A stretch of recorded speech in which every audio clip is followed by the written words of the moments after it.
Well, hello, Dr. Shelagh Gallagher. Hi, Dr. Deitz. Welcome to Corner Chat. We're here in Orlando at NAGC Conference Convention. It's wonderful to see you, and thank you so much for coming to do Corner Chat. We've got a lot to catch up on. I'm happy to be here. Now, Shelagh, people may not know this, but you are a chef. You're a great creator. You're a baker. You know how to put together a great recipe. Would you talk to us a little bit about how your background in educational psychology and research has informed your passion and interest with gifted kids? Okay. Yes, it's true. I left the field of cooking in order to make more money as an educator. That's a small step. But when I went back to school, my first degree was in cognitive psychology and child development. And I think it was really there that I got exposed to a lot of the ideas about when you add enough quantity of something, you eventually change the quality. And that's very Piaget, right? If you have enough information, you stop assimilating, and eventually you have to change your ideas in order to accommodate. And for me, that explains a lot of what I'm about in curriculum development and in my work in personality research, because it makes sense to me that the more a kid learns, the more their perspective changes. The more their perspective changes, the more their worldview changes. And that compels a different approach to everything. Absolutely. Yeah. Now, this morning, I walked by the room where your session was going on. Yeah. And you couldn't even get near the room. The doors were open, people sitting in the hall. It was on problem-based learning. Yeah. Now, you also just won, you were recognized last evening for an award for your newest project. Would you tell us a little bit about your belief in problem-based learning, why that's such a great approach, and a little bit about your wonderful new unit that's available to us? I've had many amazing moments of serendipity in my career, and my time at the Illinois Math and Science Academy was pivotal in my introduction to problem-based learning, my opportunity to work with Howard Barrows for a short while, and the whole notion of using an ill-structured problem, a problem that people face in the real world, as the source of curriculum. If we want kids to operate in the real world, we've got to bring the real world into the classroom to prepare them for that kind of thinking. And it was so instrumental to me to think about these kids who are naturally inquisitive, who are naturally intense and passionate, who are naturally drawn to ambiguous situations, and to say, okay, let's maximize those qualities in the classroom by giving them a curriculum that explodes all of that. And so for me, it was like, a duck to water. And every time I see it in the classroom, it's the same. These kids are just waiting for curriculum like this, like problem-based learning, other forms of inquiry.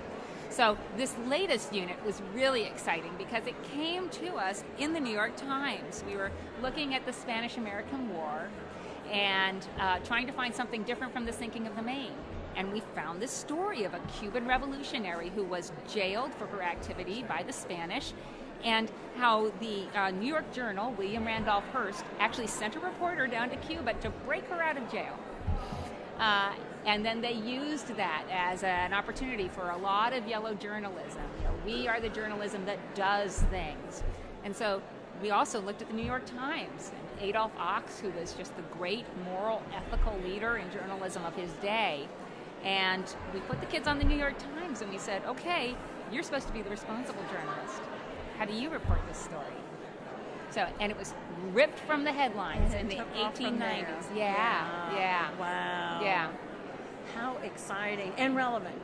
And to today, media absolutely. is the message. That's right. It's such a critical player in our day. Yes. With social media and everything. So Yeah. How interesting. Yeah. I bet it's being. No wonder it was well received. That's very exciting. Everything's connected. Dr. Gallagher, you are also a researcher and an advisor to the world. Now, where has your work taken you lately? I've had some amazing opportunities in the past several years. I spent a few weeks in Kazakhstan working with what are called the Nazarbayev Intellectual Schools, and I was lucky enough to go there through CTY, and I got to work with a group of teachers where they've set up schools, junior high schools and high schools combined for gifted kids all across the country. and they brought their teachers in for training and best practices in gifted education.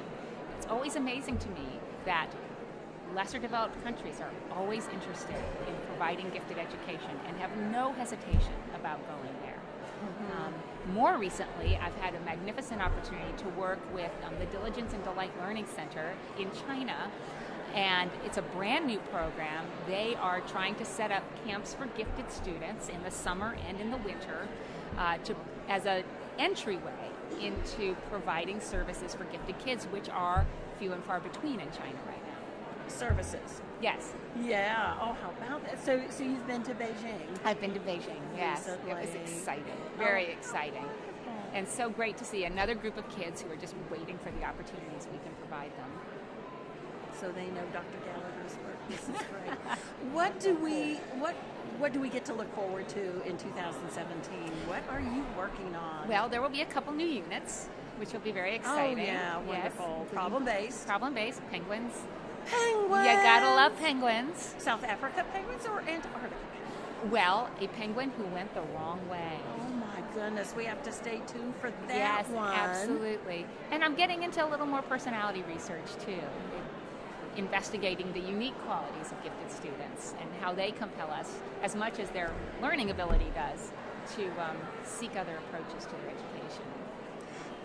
How special is it that we're here in Orlando? It is in Disney amazing World? to be here at Disney World. With absolutely a great opportunity to be here. Yeah. Imagine the possibilities. Imagine the possibilities. Anything's possible. Dr. Shelagh Gallagher, thank you so much for joining us here at NEGC. Thanks, and at Quarter Chris. Chat. Thank you. Thank you. Appreciate the opportunity.